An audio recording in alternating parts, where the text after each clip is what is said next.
বিসমিল্লাহির রহমানুর রাহিম। প্রিয় দর্শক, আসসালামু আলাইকুম। দেশ বা দেশের বাইরে যে স্থান থেকে আমার এই অনুষ্ঠানটি দেখছেন তাদের সবাইকে ফার্মার্স ড্রিম চ্যানেলের পক্ষ থেকে জানাচ্ছি সাদর আমন্ত্রণ। আজকে আপনাদের নিয়ে আসছি পাবনা জেলার চাটমোহর উপজেলার মথুরাপুর ইউনিয়নের বিগিয়াখাড়া গ্রামে। এই গ্রামে মোহাম্মদ আব্দুল হামিদ নামের এক ভাই দীর্ঘ 4 বছর যাবৎ। দর্শক, আমরা দেখতে পাচ্ছি পুকুর পাড়ে হাঁসের খামার, মাছ এবং হাঁস দুটো একসঙ্গে তিনি চাষ করেন। তো আমরা এই পুকুর পাড়ে হাঁসের খামার কিভাবে করলেন আব্দুল হামিদ ভাই, ওনার কাছ থেকে বিস্তারিত জানবো। আসসালামু আলাইকুম। ওয়ালাইকুম আসসালাম। ভাই, আপনার এই যে হাঁসের খামার দেখতে পাচ্ছি পুকুর পাড়ে, তো আপনি পুকুর পাড়ে এই হাঁসের খামার করলেন, তো এগুলো কি জাতের হাঁসের খামার? এটা হাঁস হলো খাকি ক্যাম্বেল হাঁস। এটা হ্যাচারি জাতকরণের থেকে বাচ্চা সংগ্রহ করা হয়। বাচ্চার রেট থেকে 20 টাকা রেটে কিনা আছে। এখন তো পুকুর পাড়ে হাঁসটা করার অর্থই হলো কি যে আমি অন্য কোনো জায়গায় থেকে নেবে না পারিয়ে আমার জলাকারতে, নিজস্ব জলাকারের মধ্যে আমি হাঁস দেখে 600 হাঁস এখানে আছে। এখানে আমি দেখি সময় মতো ছেড়ে দেই এবং সময় মতোতে বাউন্ডারির মধ্যে চলে আসে, তারা খাদ্যখানা খায়, বিশ্রামে থাকে। এখন এইটা আমি থেকে আমার দেখে মাছ চাষের মধ্যে থেকেও আমি আমার হাঁসের থেকে পালন করছি যে বেকার যুবক যাতে দেখে সমস্যা দূর হয়। এখন এইখান থেকেই আমরা যাতে উপকৃত পাই, যেন আমরা বেকারত্ব থেকে বাঁচি। এখন আমাদের এই থেকে জাতটা ক্যাম্পেল হাঁস, এটা 12 মাস ক্যালসিয়াম, জিঙ্ক এগুলো দিলে পরে দেখে এদের শরীর স্বাস্থ্য দেখে আরও প্রচণ্ড ঘাটতি পূরণ করে দেখে ডিম বড় আকার দেখে করে দেয়, প্রচুর পরিমাণ ডিম দেয়। আপনি যে পুকুর পাড়ে হাঁসের খামার করলেন, তো এই হাঁসগুলো তো আপনি বাচ্চা পালন করেছিলেন। আচ্ছা, বাচ্চা থেকে আপনার একদম ডিম দেওয়া পর্যন্ত এই হাঁসগুলো আপনার কিরকম টাকা খরচ হতে পারে, একটা আনুমানিক বা আপনার হিসাব আছে না? আচ্ছা, আমার হিসাবটা আছে, তবে আনুমানিক একটা ধারণা থেকে আমি ডিমটা আগ পর্যন্ত 600 হাঁসের থেকে 1.5 লক্ষ টাকা থেকে 2 লক্ষ টাকা আমার খরচ আইছে। অর্থাৎ টোটাল আমার কেনাকাটার মধ্যে দিয়ে খরচ। মানে আপনার মাঠে বিলে চড়ান না, আপনার শুধু এই এখানে আপনার যে বাউন্ডারি করা আছে আর এই পুকুরে হচ্ছে আপনার ওরা পানির জন্য ব্যবহার। জি, ডুবসানের জন্য, গোসলের জন্য পুকুরে নাবে। আর সমস্ত খাবারগুলো এখানে আমাদের ডিশের দিয়ে খাবার আছে, আমি আবার খাবার দেবো, ওষুধ দেবো, এইভাবে তো ওনারা খায়, আমাকে ডিম দেয়। আপনার 600 হাঁস দেখতে পেলাম, প্রচুর পরিমাণে ডিমও হচ্ছে। তো কিরকম হচ্ছে? ডিম হচ্ছে আমার দেখি 13 কেস, 12 কেস, 13.5 কেস, এই 1-1.5 কেস দিয়ে ডিম আপ ডাউন করতেছে। তাতে আমাদের এখানে থেকে গড় আমি 14 কেসও পাইছি। সেই হিসেবে আমাদের দেখে খুব ভালো দেখে আনন্দের মধ্যে দিন কাটাচ্ছি।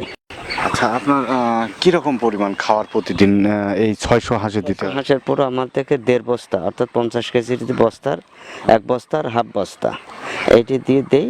আর আনুষঙ্গিক একটা আমি দেখে ওই হচ্ছে অভ্যাস বানাইছি, ওনারা আমাদের দেখে কলার বাগান আছে, কলার বাগানের দেখ ওই কাটার পরে যে বডিটা থাকে সে বডিটা কাটে ফেলে দিলে পরে ওটা এমনি সিরিসিটিভাবে ওদের খায়া দেখে ওরা হচ্ছে দেখে তৃপ্তি আনন্দ করে।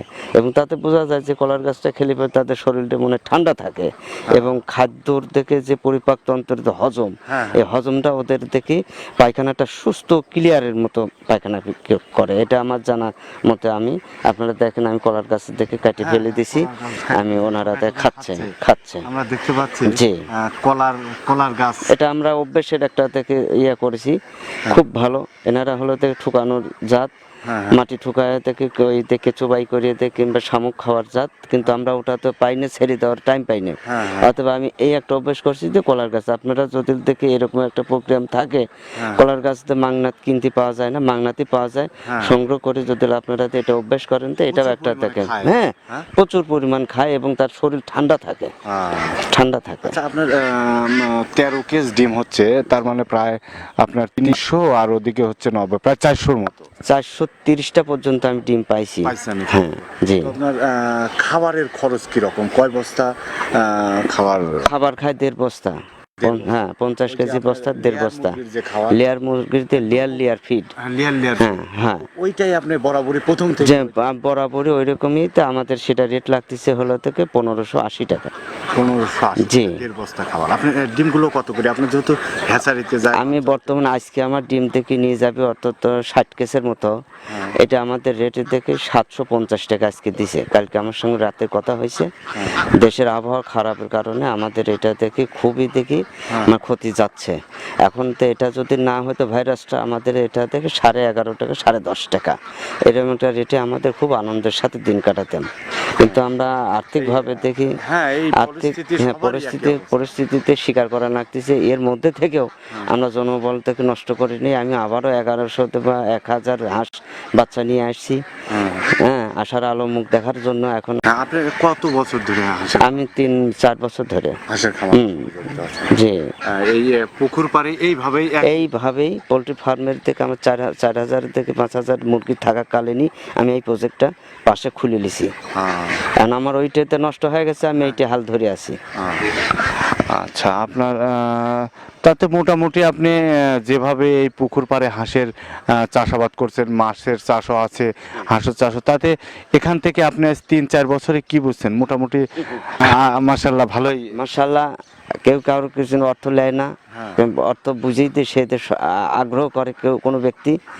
আমি এখানে থেকে এই যখন আমার 1100-1200 টাকাতে রেট ছিল, তখন আমার থেকে দিন 3000-3500 টাকা আয় ছিল খরচ বাদ দিয়ে। হ্যাঁ, এখন আমার থেকে 5 দিন পর পর ডিম টান দেয়, আমার 6000 টাকা থেকে খরচ বাদে থাকে। আচ্ছা, আপনার এই লেয়ার যে ফিডটা খাওয়ান, এইটা আর এই কলার গাছের আপনার এই ডুমটা কেটে দেন, এটাই শুধু এদের খাদ্য। আর এই পুকুরে যতটুকু যা পায়, পুকুরে কোনো খাবার না, কিচ্ছু নেই, কিন্তু ডুব গোসলের জন্য ওরা থেকে আনন্দ বোধ করে। আনন্দ উপভোগ করে। আচ্ছা, তো সব মিলে মোটামুটি মাশাআল্লাহ, উপর আল্লাহর ইচ্ছা, আল্লাহ চলার মতো তৌফিক এখান থেকে দিচ্ছে। জি জি, দিচ্ছে। আচ্ছা, চলতে পারতেছি। আর আপনার তেমন কোনো ওষুধ তো ইউজ করতে হয় না? না, তেমন ওষুধ দিচ্ছে না। এখন বর্তমানে আমার হাঁসের থেকে কাশি হচ্ছে, মানে ঠান্ডা লাগলে, হ্যাঁ, ঠান্ডার এটা ভাব বোঝা যায়। ঠান্ডা হলে পরে ডিমটাতে খোসা নরম হবে, লুজ হবে, কম পারবি। কিন্তু আমার ডিম বাড়িছে কালকে থেকেও, গতকালকে থেকে আজকেও তো বাড়িছে, আজকেও বাড়িছে। হ্যাঁ, তো বাড়ার তাগিদে আছে, ঠান্ডা বলা যায় না, এটা কাশি। এটা কাশি, খুশখুশনি কাশি। এটা আমি এখন একটা থেকে ওষুধ প্রয়োগ করব, এই ওষুধের মাধ্যমে ইনশাআল্লাহ ভালো হয়ে যাবে। আচ্ছা, তো ভালো থাকবেন অবশ্যই। আর দু একজন একটু পরামর্শ চাইলে অবশ্যই আপনি। বহু লোক আসছে, ভদ্রলোক থেকে শুরু করে সব কিছু লোক আসছে। আমি সঠিক বুদ্ধিটাই এইখান থেকেই টাকা দিয়ে দিছি, তারা সে উপকৃত হয়েছে এবং খুশি হয়েছে। আচ্ছা, ধন্যবাদ আপনাকে। আসসালামু আলাইকুম। প্রিয় দর্শক, বিদায় নেব এই পাবনা জেলার চাটমোহর উপজেলার মথুরাপুর ইউনিয়নের এই বি গোয়াখাড়া গ্রাম থেকে এই আব্দুল হামিদ ভাইয়ের এই হাঁসের খামার থেকে, এই পুকুর পাড়ে হাঁসের খামার থেকে। প্রিয় দর্শক, এই সকল কৃষক ও খামারিদের সফলতার গল্প তুলে ধরতে গ্রামগঞ্জে দূর দূরান্তে ছুটে চলি আমি, ফয়জুল হক সজীব। ধন্যবাদ সবাইকে। আসসালামু আলাইকুম।